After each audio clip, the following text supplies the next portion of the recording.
Si je vous dis 2024, vous me dites ouh, bah oui, une ribambelle d'athlètes, tout en muscles et en cardio qui vont envahir Paris. Ouais, enfin tous ces corps de rêve, va bien falloir les loger. Et figurez-vous que pour l'occasion, c'est pas un immeuble qui est en train d'être construit ici à Saint-Ouen, c'est carrément un village, le village des athlètes, qui deviendra ensuite une zone d'habitation.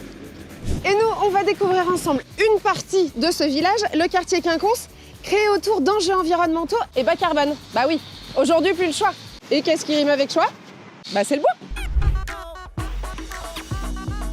C'est pas forcément impressionnant. Venez, c'est parti pour 8 étages.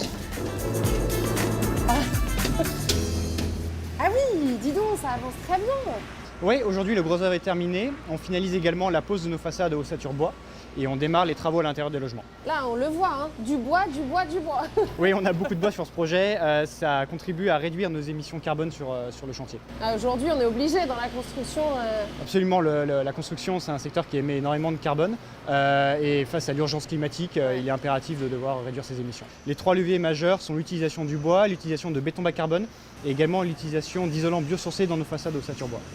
Et vous avez des objectifs précis là pour le village des athlètes? J'imagine que oui, quand je vois tout ce qui est autour de nous. Tout à fait. Pour le quartier des Quinconces, on a un objectif de 740 kg de CO2 par mètre carré de surface de plancher construite. Donc ça, qu'est-ce que ça veut dire? Ça veut dire qu'on réduit de moitié nos émissions de carbone par rapport à un projet classique.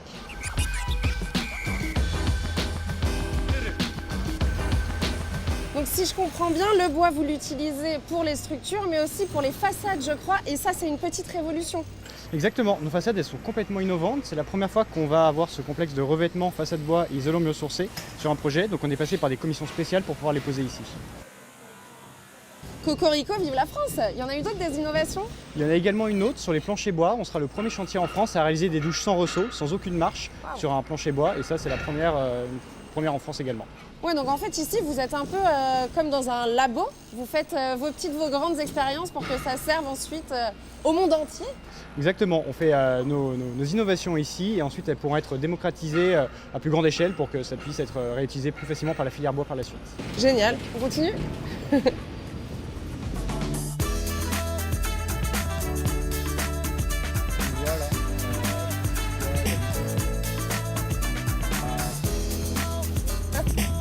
Il est incroyable ce rooftop. Genre, je verrais bien un petit bar à cocktail ici avec du beau bois.